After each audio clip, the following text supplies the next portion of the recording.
और आइए अब अगली बड़ी खबर की ओर आपको लिए चलते हैं। अमेरिका के राष्ट्रपति डोनाल्ड ट्रंप ने हॉर्मुज खोलने के अमेरिकी नौसेना के अभियान ऑपरेशन प्रोजेक्ट फ्रीडम को शुरू होने के कुछ ही समय बाद अचानक क्यों रोक दिया? क्या ट्रंप ईरान की चौंकाने वाली रणनीति के आगे झुक गए या अमेरिका को ईरान से किसी बड़े समझौते का संकेत मिला है? दोनों ओर से आ रहे बयान इसको लेकर क्या कहते हैं? आइए आपको ताजा घटनाक्रम से जुड़ी एक रिपोर्ट दिखाते हैं और फिर इस पर अपने विशेषज्ञ मेहमान से हम चर्चा करेंगे।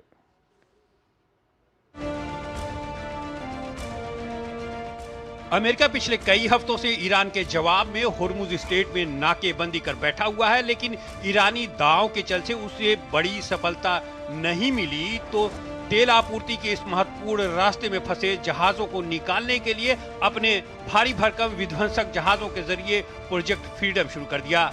यह अभियान 2 दिनों तक चलाया गया, लेकिन अब अमेरिकी राष्ट्रपति डोनाल्ड ट्रंप ने इसे फिलहाल रोक देने का ऐलान किया है। बताया जा रहा है कि इस दौरान सोमवार को 2 जबकि मंगलवार को सिर्फ 1 जहाज ही निकाले जा सके। इस दौरान अमेरिका ने 7 ईरानी नावों को डुबोने और जबकि ईरान ने अमेरिकी जहाज की ओर मिसाइल से निशाना बनाने का दावा किया। राष्ट्रपति ट्रंप ने कहा कि ये विराम थोड़े समय के लिए रहेगा ताकि ये देखा जा सके कि ईरान के साथ शांति समझौते को अंतिम रूप दिया जा सकता है या नहीं। ईरानी मीडिया ने ट्रंप के इस कदम को अपनी बड़ी जीत बताते हुए उन पर अपने अभियान की विफलता को छुपाने का आरोप लगाया। वहीं मीडिया रिपोर्ट्स में दावा किया जा रहा है कि अमेरिका और ईरान युद्ध समाप्त करने के लिए 1 पेज के समझौता ज्ञापन पर सहमति के बेहद करीब पहुंच गए हैं। इसमें विस्तृत परमाणु वार्ता के लिए रूपरेखा तैयार करना भी शामिल है। रिपोर्ट के अनुसार अमेरिका को उम्मीद है कि अगले 48 घंटे में ईरान इसका जवाब दे सकता है। हालांकि अब तक किसी मुद्दे पर अंतिम सहमति नहीं बन पाई है, लेकिन युद्ध शुरू होने के बाद दोनों पक्ष पहली बार समझौते के इतने करीब पहुंचे हैं। 1 पेज के 14 सूत्रीय समझौता ज्ञापन पर अमेरिकी दूत स्टीव विटकॉफ, जेरेड कुशनर और कई ईरानी अधिकारियों के बीच प्रत्यक्ष और मध्यस्थों के माध्यम से बातचीत चल रही है। ड्राफ्ट के मुताबिक ईरान यूरेनियम प्रोग्राम को कुछ समय के लिए रोक सकता है। बदले में अमेरिका धीरे धीरे प्रतिबंध कम करेगा और ईरान के फ्रीज हुए अरबों डॉलर जारी कर सकता है। साथ ही होर्मुज में दोनों तरफ से लगाई गई पाबंदियों में भी ढील दी जाएगी। हालांकि सबसे बड़ा विवाद यूरेनियम कार्यक्रम को रोकने की अवधि को लेकर है। ईरान 5 साल का प्रस्ताव दे चुका है, जबकि अमेरिका 20 साल चाहता है। अब बीच का रास्ता निकालने की कोशिश हो रही है। इसमें 12 से 15 साल तक की अवधि पर बातचीत चल रही है। इस बीच चीन ने कहा कि युद्ध को रोकना जरूरी हो गया है और इसमें देरी नहीं होनी चाहिए। ईरान के विदेश मंत्री अब्बास अराक्ची के साथ मुलाकात के बाद चीन ने कहा कि ये रास्ता दुनिया के तेल कारोबार के लिए बेहद अहम माना जाता है और यहाँ जारी तनाव से वैश्विक सप्लाई पर असर पड़ रहा है। वहीं अराक्ची ने कहा कि ईरान अमेरिका के साथ किसी भी तरह का समझौता तभी करेगा जो सबके हित में होगा। उधर ब्रिटेन की समुद्री एजेंसी UKMTA के मुताबिक संघर्ष शुरू होने के बाद अब तक 26 जहाजों पर हमले हो चुके हैं। एजेंसी का कहना है कि संघर्ष शुरू होने के बाद से कुल 46 घटनाओं की जानकारी प्राप्त हुई है। होर्मुज में आज एक फ्रांसीसी जहाज पर भी हमले की खबर है। और इस अपडेट पर बात करने के लिए हमारे साथ जुड़ रहे हैं Anil Kumar Trigunayat, former senior diplomat हैं, विदेशी मामलों के जानकार हैं। बहुत बहुत स्वागत है अनिल जी आपका हमारे इस कार्यक्रम में। अनिल जी, दरअसल ये पूरा जो मामला है ईरान और अमेरिका के बीच में, इसमें मीडिया में कुछ खबरें आ रही हैं, बयान कुछ आ रहे हैं, पर्दे के पीछे कुछ और चल रहा है। क्या कुछ कहेंगे आप? क्यों अमेरिका ने जो प्रोजेक्ट फ्रीडम शुरू किया था उसमें 24 घंटे, लगभग 24 घंटे में ही इसको रोक दिया? क्यों, क्या कुछ ऐसा हो गया?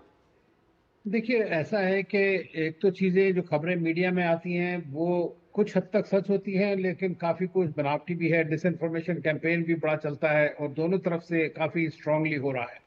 लेकिन साथ साथ हम ये देख रहे हैं कि दोनों ही साइड कोशिश ये कर रही हैं कि किसी भी तरह से कोई ऐसा एग्रीमेंट हो जाए ताकि ये सीज फायर फुल्ली कन्वर्ट हो जाए एक तरह से किसी एग्रीमेंट में।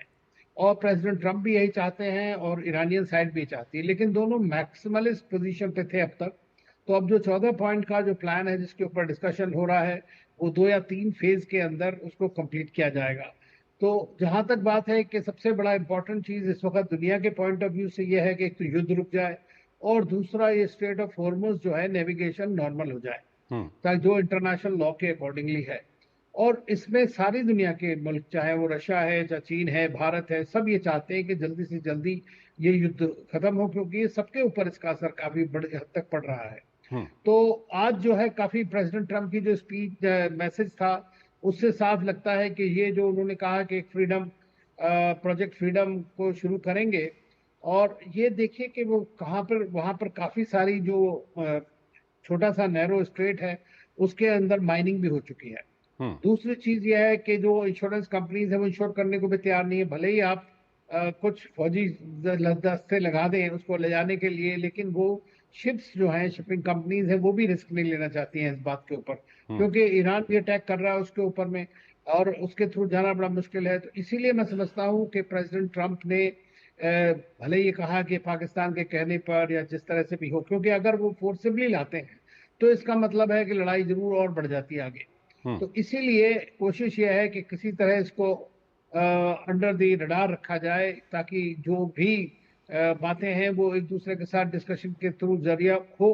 चीन भी ईरान के ऊपर ये प्रेशर डाल रहा है कि किसी तरह से ये बात आगे बढ़े और ये जो स्टेट ऑफ हॉर्मुज़ है उसको रोका जा सके।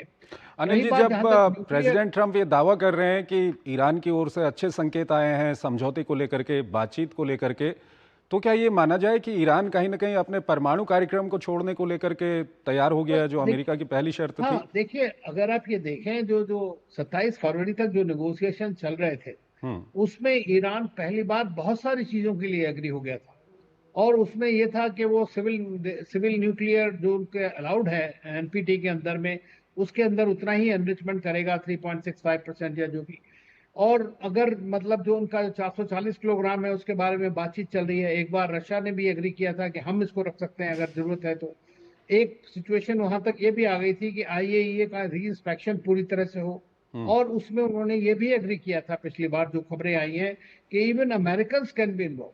तो मैं समझता हूँ जहां तक न्यूक्लियर डील की बात है वहां तो इनका 90% एग्रीमेंट ऑलरेडी हुआ रखा है 27 फरवरी से, तो उसको इम्प्लीमेंट करने की बात है। लेकिन अब चूंकि सिचुएशन ये है कि ईरान भी सोचता है कि वो एक जीतने वाली अवस्था में एक तरह से है, मतलब जैसा भी आप कहें किस तरह की जीत साइकोलॉजिकल भी होती है, तो उसमें वो जितना मैक्सिमम माइलेज ले सकते हैं वो तभी हो सकता है जब सारा उनके फ्रोजन एसेट्स रिलीज हो जाएं या सैंक्शंस लिफ्ट हो, तो कभी क्विड प्रो को दोनों तरफ से होगा।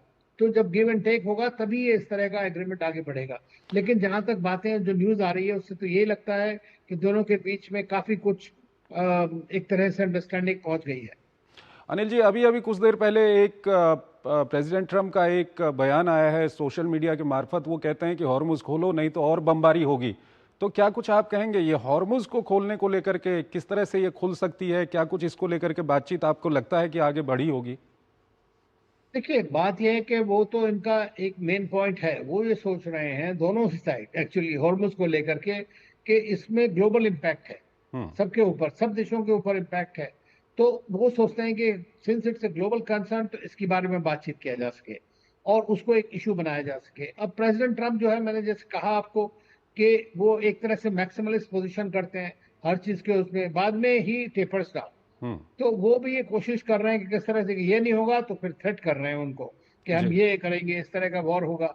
लेकिन दोनों ही साइड बातचीत कर रही हैं, और मैंने ये देखा है कि जो भी स्टेटमेंट्स आए हैं दोनों तरफ से, अगर आप उनको साथ साथ रख के देखें तो चांसेस ये है कि किसी ना किसी तरह की अंडरस्टैंडिंग एक हो गई है और एक फ्रेमवर्क एग्रीमेंट साइन हो सकता है। अंतिम सवाल सर, संक्षेप में थोड़ा बताइएगा। अब अगर ये मान लेते हैं कि ये न्यूक्लियर को लेकर के कोई अंडरस्टैंडिंग हो गई है, तो उसके बाद जब हॉर्मुज खुलेगी तो क्या अब हॉर्मुज प्री वॉर कंडीशन में खुल पाएगी? जिस तरह से ईरान लगातार बयान दे रहा है, ईरान की संसद में एक इसको लेकर के प्रस्ताव भी पारित हुआ है।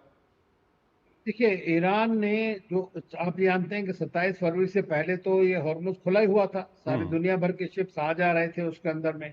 उसके बाद जब ये 28 फरवरी से लड़ाई हुई तो उसके बाद में ईरान ने शुरू से कह रहा है कि अगर ये होगा तो हम हॉर्मुज को बंद कर देंगे। वो एक तरह से उनका एक न्यूक्लियर वेपन है, और इसीलिए ज्यादा से ज्यादा कंट्री जो है ऑल्टरनेट सोर्सेज के लिए ऊपर बात कर रहे हैं और इंटरनेशनल लॉ को भी इन्वोक कर रहे हैं कि भाई उसके अंतर्गत ये एक नॉर्मल स्ट्रेट है, तो इसमें जो इनोसेंट पैसेज है, जो कमर्शियल शिपिंग है, उसके ऊपर आप कुछ नहीं कर सकते हैं। ईरान चाहता है कि रिपेयरेशंस हो, रिपेयरेशंस के लिए वो कहता है, उसको उस तरह काउच कर रहा है कि वहां पर जो $2 मिलियन पर शिप लगे या जो भी कुछ हो, उसके ऊपर एक gate fee kind of thing वो लगाना चाहते हैं उसके ऊपर में। अब ये निगोशिएशंस के ऊपर डिपेंड करेगा। और प्रेसिडेंट ट्रम्प ने तो ये भी कह दिया था एक बार कि भाई हमें क्यों ना मिले वो फीस। तो तो सिचुएशन ये है कि दोनों साइड इस वक्त वे कर रही हैं, और ये एक तरह का मैं समझता हूँ एक स्ट्रेटेजिक नेगोशिएशन के लिए और एडवांटेज के लिए ये बात को आगे रखा जा रहा है।